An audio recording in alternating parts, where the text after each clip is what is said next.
Hello అండి అందరికీ welcome back to our channel. ఈరోజు మాత్రం వంకాయ కర్రీ పచ్చికారం వేసి ఏ విధంగా చేయాలో చూద్దాం. ఒక్క ఇంగ్రీడియంట్ వేస్తే మాత్రం చాలా టేస్టీగా ఉంటుంది. అదేంటో చెప్తాను, చూడండి స్కిప్ చేయకుండా. ముందుగా మనం వంకాయలను అయితే ఇలా కట్ చేసుకొని సాల్ట్ వాటర్లో వేసుకోవాలి. అలా వేసుకుంటే ఏంటంటే కలర్ చేంజ్ అవ్వకుండా ఉంటుంది. వాటిపైన ఉన్న బ్యాక్టీరియా కూడా ఏమైనా ఉంటే క్లీన్ అవుతుంది. ఇంకా వీటి కోసం అయితే మనం onions, tomatoes, green chillies, curry leaves ఇవన్నీ అయితే రెడీ చేసి పెట్టుకుందాము. ఆ తర్వాత పచ్చికారం వేస్తున్నాం కాబట్టి పచ్చిమిర్చిని అయితే మనం బ్లెండర్లో వేసి మిక్స్ చేసుకుందాం. ఇప్పుడు ఇందులో కొద్దిగా క్రిస్టల్ సాల్ట్ వేసుకోవాలి. ఇంకా తర్వాత కొన్ని వెల్లుల్లిని కూడా వేసుకుంటే చాలా టేస్టీగా ఉంటుంది. 2 or 3 వెల్లుల్లి రెమ్మలను అయితే వేసుకోండి. ఆ తర్వాత వీటిని మనము గ్రైండ్ చేసుకుందాము.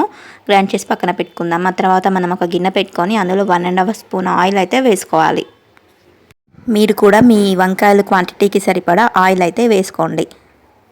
మేము 1/2 kg వంకాయలకి 1½ స్పూన్ ఆయిల్ అయితే వేసుకున్నాము, అది చిన్న పావుతోని. ఆ తర్వాత ఆయిల్ హీట్ అయిపోయింది.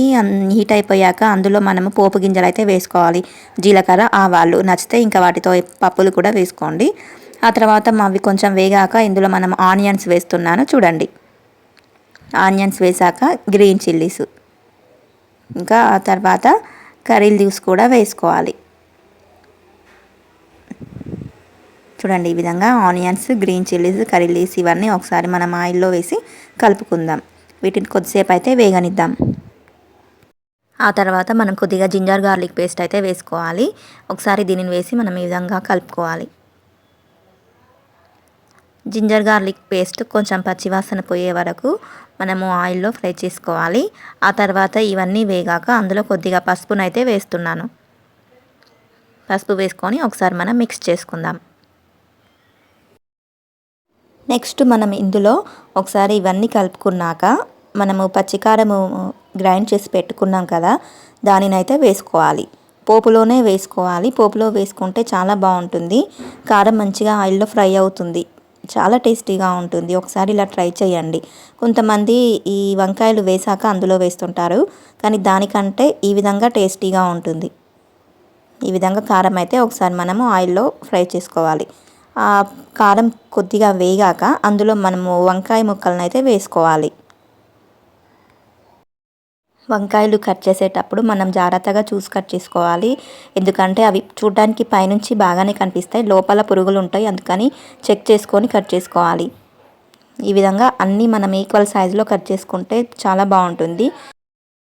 ఈ విధంగా వంకాయల్ని మొత్తం ఒకసారి కలుపుకున్నాక ఒక 2 minutes అయితే మనం మూత పెట్టి ఉడికించుకుందాం. ఆఫ్టర్ 2 minutes అయితే మనకు వంకాయలు కొంచెం ఉడికిపోయాయి. అప్పుడు మనం సగం ఉడికాయి అనుకున్నప్పుడు మనం ఒకసారి ఈ విధంగా కలుపుకొని ఉడికిందా లేదా, నార్మల్గా కొంచెం ఉడికిందా లేదా చెక్ చేసుకోవాలి. ఉడికింది, కొంచెం లైట్గా ఉడికింది వంకాయ పీస్ అనుకుంటే అప్పుడు మనం టమాటాలు అయితే వేసుకోవాలి. చూడండి, ఈ విధంగా మనం కట్ చేసుకున్న టమాటాలన్నిటిని అయితే వేసుకుందాం.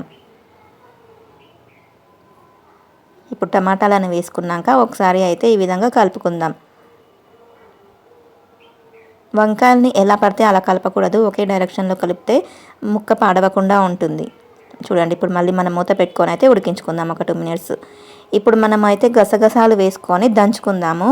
ఈ గసగసాలతోనే ఈ కర్రీ చాలా టేస్టీగా ఉంటుంది. ఈ పొడిని అయితే మనం చేసుకొని ఇప్పుడు ఇందులో వేసుకుంటే చాలా బాగుంటుంది. చూడండి, టమాటా వంకాయ అయితే మనకు ఆల్మోస్ట్ ఉడికిపోయింది. చూడండి, మనకు ఉడికిపోతే తెలుస్తుంది, వంకాయ కొంచెం మెత్తగా ఉంటుంది.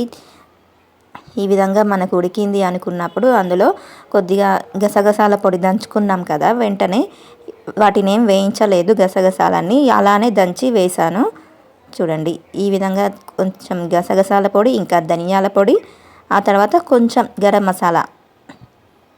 మసాలా తినకపోతే ఏం అవసరం లేదు, వదిలేయచ్చు దాన్ని. కొంచెం స్పైసీ కావాలనుకుంటే లైట్గా వేసుకోండి.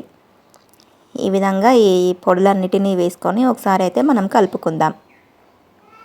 ఇప్పుడు ఎక్కువగా కలపకూడదు వంకాయలు ఉడికిపోయాక, ఎందుకంటే అది మొత్తం ముక్కలు మొత్తం చిన్న చిన్న పీసెస్ లాగా అయిపోతుంది వంకాయ, అందుకని ఎక్కువ కలపకూడదు.